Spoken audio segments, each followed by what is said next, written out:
선생님, 내 형을 명하여 유산을 나와 나누게 하소서.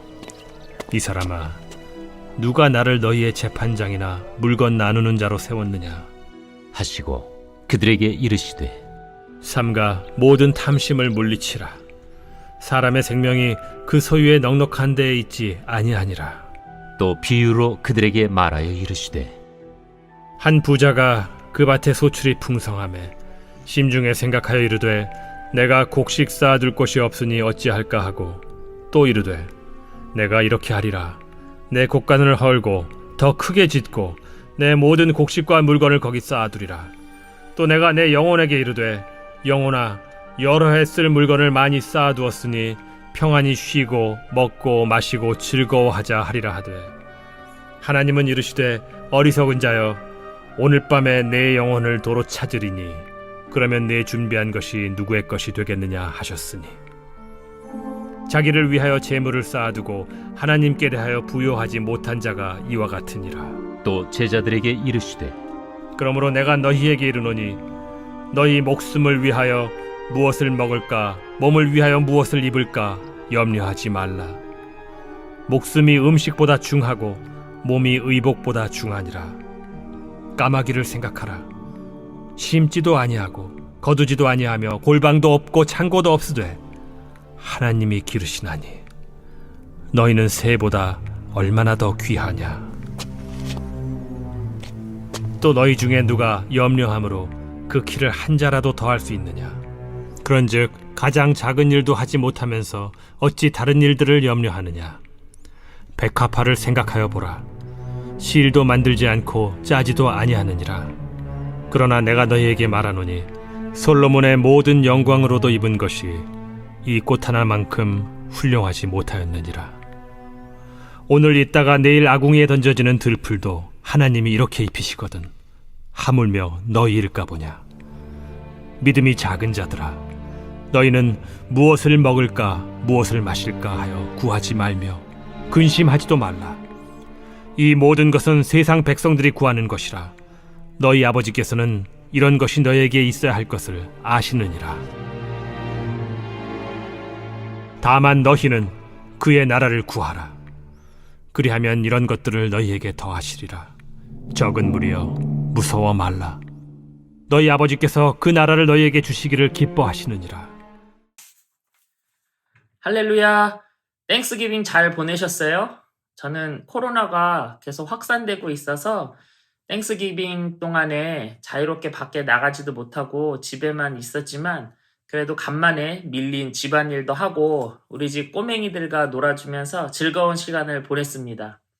여러분들도 좋은 시간, 즐거운 시간 보냈기를 바라면서 여러분 지금 이 시간은 땡스기빙보다 더 좋은 시간, 주님을 예배하는 시간이니까 오늘 우리에게 어떠한 말씀을 주시는지 잘 생각하고 묵상하는 시간이 되어지기를 바랍니다.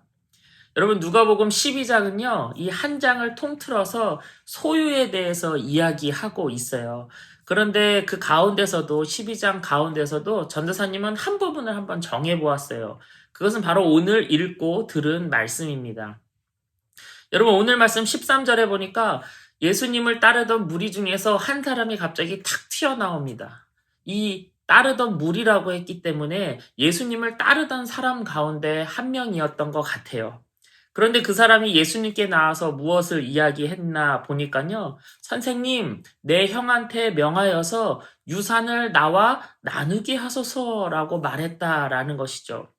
여러분 당시 유대인의 율법을 보면은요. 아버지가 돌아가시고 유산을 상속하실 때 형제가 둘이 있는 경우에는 장자인 형이 3분의 1을 가지게 되고 동생이 나머지 1을 가지게 되었다라는 것이죠. 여러분 둘째인 친구들 굉장히 열받죠. 형이 뭐 한 게 있다고 형은 나보다 2배를 받아? 라는 생각이 들잖아요. 그런데 지금 이 사람은요. 형이 자기보다 2배 받기 때문에 그것이 부당해서 예수님께 나온 것 같지는 않아요. 왜냐면 당시에는 이것이 모두가 그렇게 하는 상황이었기 때문에. 근데 이 사람이 부당하다라고 해서 예수님께 나아간 이유는 아마도 형이 3분의 1을 자기가 갖고 동생한테 3분의 1을 주어야 하는데 그 3분의 1을 주지 않았던 것 같아요. 자기가 아무리 찾아가서 달라고 해도 주지를 않으니까 당시에 아주 유명했던 사람들이 많이 따랐던 예수님께 이 문제를 가지고 나왔다라는 것이죠. 여러분, 인간적인 측면에서 볼 때 이 둘째는 굉장히 억울하겠죠. 동생이 형의 것을 더 달라는 것도 아니고요. 자기 몫을 달라는 거예요. 그래서 정말로 의로우신 재판장이신 또 공평하신 예수님께 이 문제를 가지고 나온 것은요. 굉장히 탁월한 선택입니다. 예수님보다 누가 더 현명하게 공평하게 나누어 줄 사람이 누가 있겠어요? 예수님한테 아주 잘 가져온 것이죠. 그러면 예수님께서 형을 잘 타일러서 너 3분의 2 가지지 않았니? 네 동생한테 동생 몫을 주렴. 이렇게 정확하게 아주 인자하게 확실하게 공평하게 이렇게 해주실 수 있으신 분이 예수님인데 오늘 말씀에 나오는 예수님의 반응은 어떻습니까? 정말로 억울하고 고통받고 그래서 예수님께 이 문제를 가지고 나온 사람에게 굉장히 차갑게 굽니다. 뭐라고 하세요? 14절에 보니까요. 이 사람아, 여기서부터 좀 뉘앙스가 이상하지 않으세요? 좀 그렇죠. 이 사람아, 누가 나를 너희의 재판장이나 물건 나누는 자로 세웠느냐? 이렇게 얘기하셨다라는 거예요. 여러분 왜 그러셨을까요? 우리 만나서 예배 드리면 여러분 답도 좀 이렇게 들어보고 하면 참 좋을 것 같은데 온라인으로 전도사님이 혼자 일방적으로 하니까 너무 아쉽지만 한번 얘기해 보자고요. 여러분 왜 그러셨을까요? 전도사님이 생각해 보니까요. 이 사람이 예수님을 따르는 사람이기 때문에 그래요. 선생님을 따르는 사람을 뭐라고 이야기하죠? 제자라고 하잖아요. 이 사람이 제자라면서 예수님을 따르고 있기 때문에 예수님께서 이러한 반응을 보이셨다라는 거예요. 여러분 이 사람의 몸은요. 지금 예수님을 따르고 있어요. 예수님의 무리 가운데 있었다라는 것이죠. 몸은 예수님을 따라가고 있어요. 하지만 이 사람의 생각, 이 사람의 정신은요. 예수님이 가르치는 하나님 나라에 가 있지가 않아요. 거기를 따라가고 있질 않아요. 이 사람의 생각과 정신은 온갖 재물에 꽂혀 있는 거예요. 물질에 꽂혀 있는 것이죠. 형이 왜 안 주지? 3분의 1 줘야 하는데 나쁜 형 어떡할까? 죽일까? 살릴까? 예수님이 말씀하시면 형이 들을까? 말까? 온갖 형한테 돈을 받아내야 되는 이러한 물질로 인한 생각들이 머릿속에 가득 차 있다는 것이죠. 예수님께서 지금 그것을 지적하는 거예요. 받아내야 하는 돈으로 머리가 가득 차 있는 거. 그것을 지적한다라는 것이죠. 제자라면, 나를 따르는 자라면 물질에 얽매이지 마. 나한테 얽매여, 나한테 매여 있을 수는 없겠니? 하신다라는 거예요. 그래서 이 한 사람이 질문을 했는데 이 한 사람한테 너희들 하면서 물건 나눈 자 아니잖아 하시면서 나는 이 물건 나누는 사람 아니잖아. 이렇게 한 사람과 그 문제를 가지고 나온 한 사람과 대화하다가 15절에 어떻게 돼요? 그들에게 이르시되 모든 사람들에게 툭 터놓고 한 사람에게 얘기하는 것이 아니라 예수님을 따르는 모두에게 말씀하시는 것이죠. 자신을 따르는 사람들에게 제자라 하면서 나를 따르는 너희들아 들어라 하시면서 뭐라고 얘기하십니까? 모든 탐심을 물리쳐라. 하나님 나라의 영원한 생명을 얻는 것에는 소유의 넉넉함에 있지 않다라고 말씀하셨다라는 거예요. 여러분 예수님의 제자라면 그 머릿속에 다른 생각들이 있어서는 안 됩니다. 물질이나 성공이나 권력이나 건강함이나 안락함이나 편안함 이러한 것으로 채워져 있는 것이 아니라 오직 하나님 나라, 하나님의 말씀, 오직 예수님의 십자가 이러한 것들로 가득 차 있는 사람이 바로 예수님의 제자다라고 말씀하고 계신 것이죠. 여러분 동생 있죠. 형도 있죠. 누나도 있죠. 언니, 오빠 있죠. 외동도 있을 거예요. 하지만 여러분 혹시나 물질 때문에 재물 때문에 누군가 반목하는 일이 생기거나 누군가와 갈등한 일이 생긴다면 여러분들은 어쩌면 듣기 싫어할 수도 있겠지만 전도사님은 이렇게 말씀드리고 싶어요. 아니 제 얘기가 아니라 예수님의 말씀이에요. 재물 때문에 형제들과 갈등이 생긴다면 형제를 포기하지 말고 여러분 재물을 포기하시는 여러분들 되시기를 바랍니다. 여러분 이것이 받아들이기 어려우세요?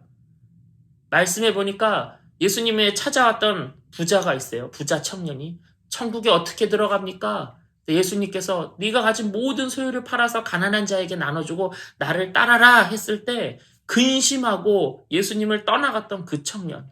여러분, 우리가 이것 때문에 고민하고 이것 때문에 걱정하고 이것 때문에 예수님을 포기한다면 여러분, 아마도 우리는 이 청년과 동일한 길을 걷게 되는 것이다 라는 것이죠.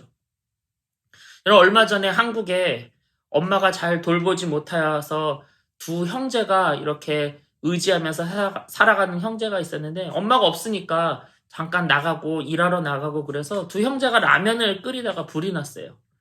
이 소방관이 불을 끄러 집에 들어왔는데 형이 동생을 살리기 위해서 동생을 책상 밑에 집어넣어놓고 조금이라도 그 불을 피하게 하기 위해서 책상을 둘둘둘 그 앞에 두꺼운 이불로 바리케이트를 쳐놨다라는 거예요. 혹시나 불이 나서 우리가 둘 다 죽는다 할지라도 내 동생은 조금이라도 그 뜨거움을 나중에 당하게 하기 위해서 행여나 소방관이 들어와서 소방관이 올 때까지 동생이 살 수 있을진 않을까 해가지고 겹겹이 그 이불을 동생의 그 앞에다가 쌓아놨다라는 것이죠. 여러분, 불이 나면요, 어른도 정신이 없어가지고 경황이 없는데 동생을 살리겠다는 이 생각을 이 형이 했다라는 거예요. 여러분, 뭔가 느껴지는 거 없으세요? 여러분, 물질이 중요합니까? 형제 자매가 중요합니까? 너무나 쉬운 질문이죠. 우리는 너무나도 쉽게 내 형제가 중요합니다. 내 자매가 중요합니다. 라고 이야기합니다. 하지만 우리는 오늘 예수님께 찾아왔던 이 사람과 같은 상황이 되면요, 우리는 재물을 선택하는 사람들이 너무나도 많다라는 거예요. 그렇다면 여러분, 형제가 중요합니다. 자매가 중요합니다라고 하는 우리가 이야기하는 것에는 조건이 붙는 거예요.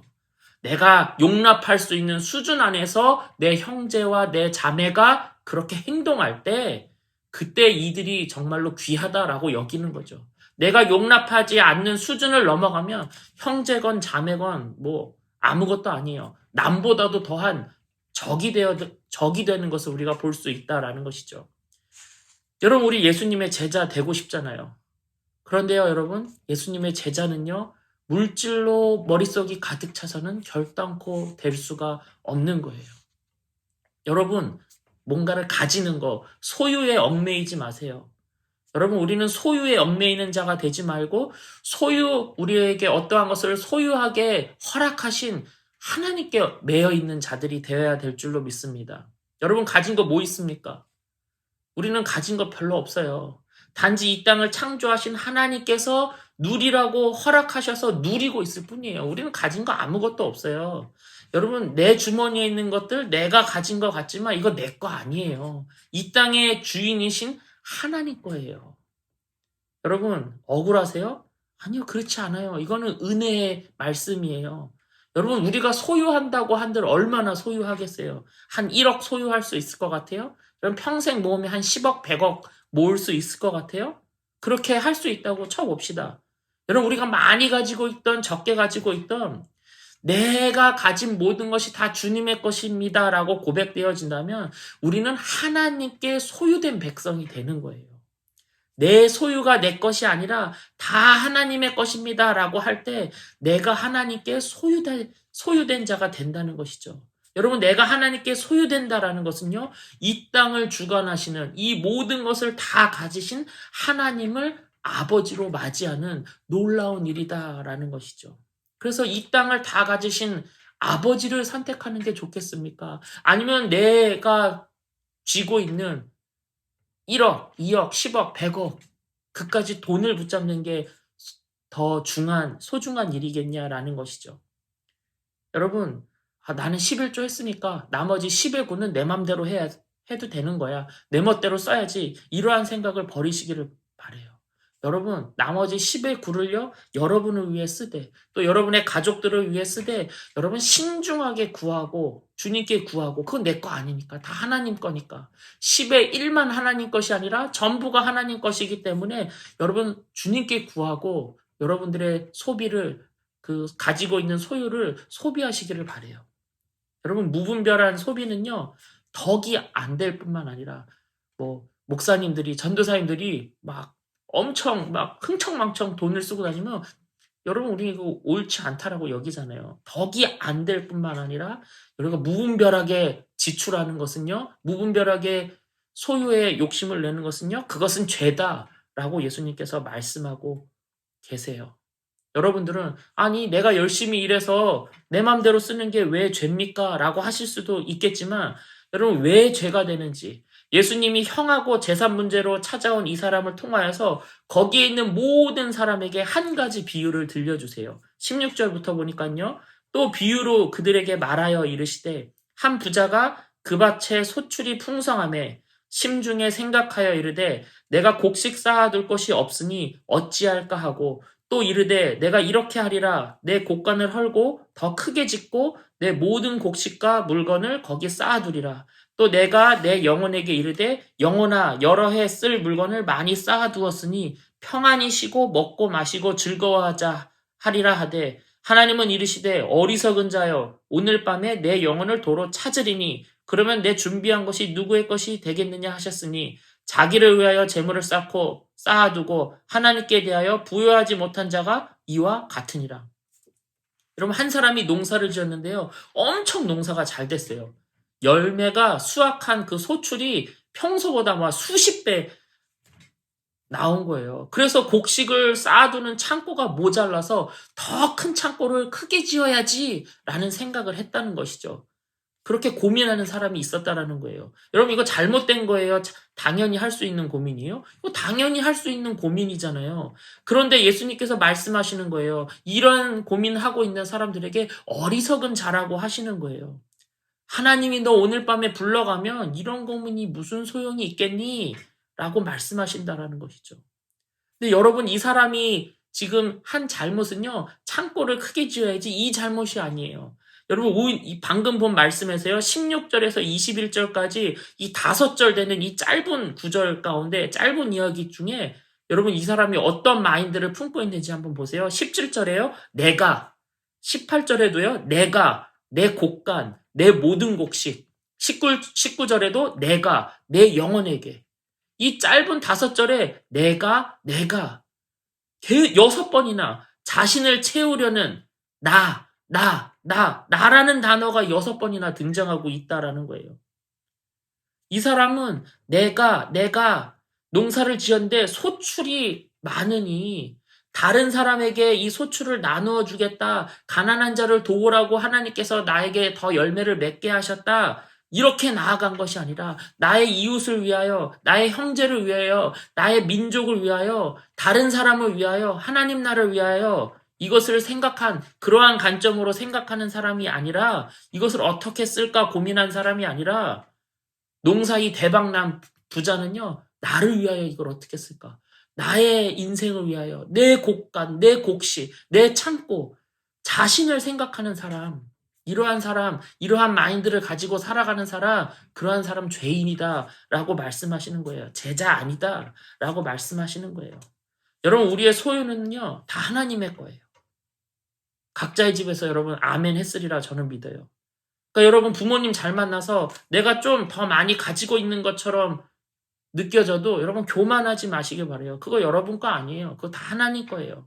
반대로 우리 집은 좀 형편이 어렵고 가난해서 나는 가진 게 없으니까 나는 좀 꿀릴 필요도 없어요. 여러분 많이 가지고 있으나 적게 가지고 있으나 다 그거 우리 거 아니라니까요. 다 하나님의 거라니까요.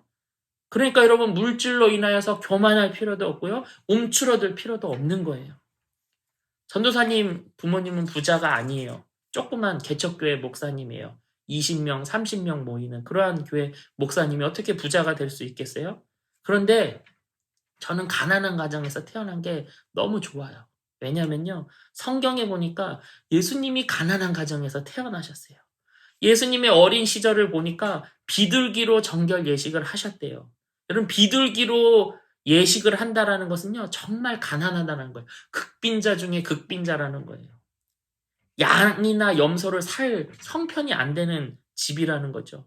그래서 그렇게 생각하니까 우리 집이 가난한 게 부끄럽지 않더라고요. 전도사님 아버지가 목사님인데 강남의 땡땡 팰리스 이런 데 살면 오히려 그게 부끄러울 것 같아요. 가난한 게 부끄럽지가 않아요. 하나님께서 한동욱이라는 사람을 이 땅에 보내실 때 이 정도의 형편의 가정에서 내 사랑하는 아들 한동욱이가 잘 클 수 있겠다라고 판단하시고 하나님께서 판단하시고 결정하시고 이 가정에 보내신 것이기 때문에 아멘, 감사합니다 하고 그냥 받아들이는 거예요. 실수가 없으신 하나님이시기에 가장 보시기에 합당한 가정에 저를 보내신 줄 믿고 살아가는 것이죠.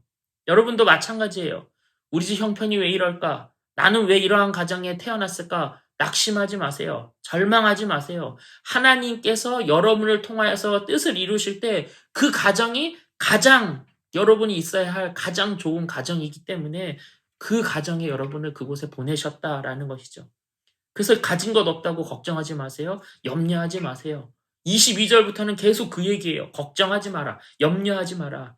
22절부터 한번 쭉 읽어보고 말씀을 마칠까 합니다. 22절에 보니까요. 또 제자들에게 이르시되 그러므로 내가 너희에게 이르노니 너희 목숨을 위하여 무엇을 먹을까? 몸을 위하여 무엇을 입을까? 염려하지 말라.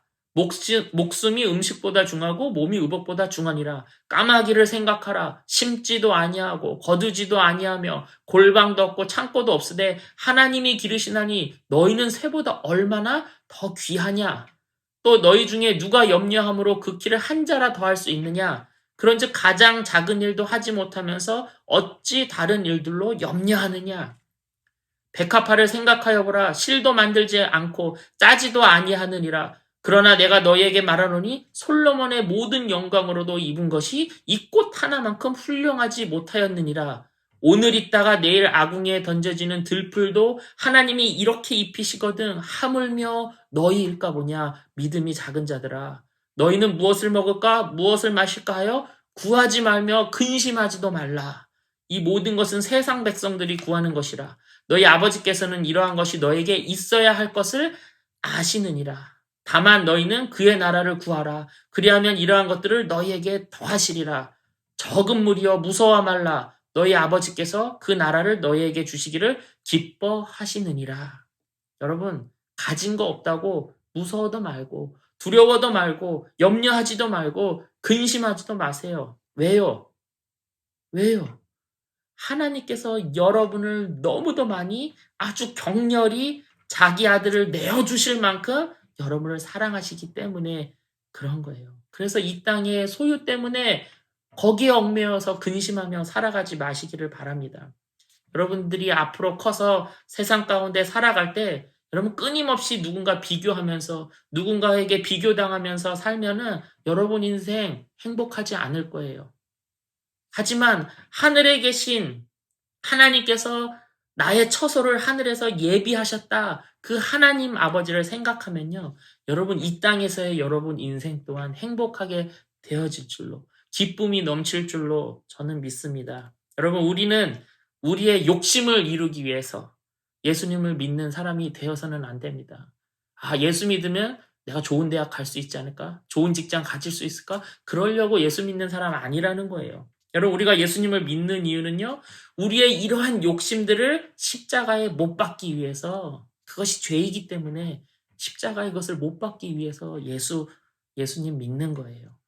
그렇게 여러분의 인생을 전능하신 하나님 아버지와 펼쳐가시는 귀한 하나님 나라의 차세대 울트라 슈퍼 캡 짱 제자들이 되시기를 간절히 축복합니다. 여러분 이번 한 주도 여러분을 축복하며 사랑해요. 한 주간을 귀하게 하나님의 제자로 살아가시는 여러분들 되시기를 간절히 축복합니다.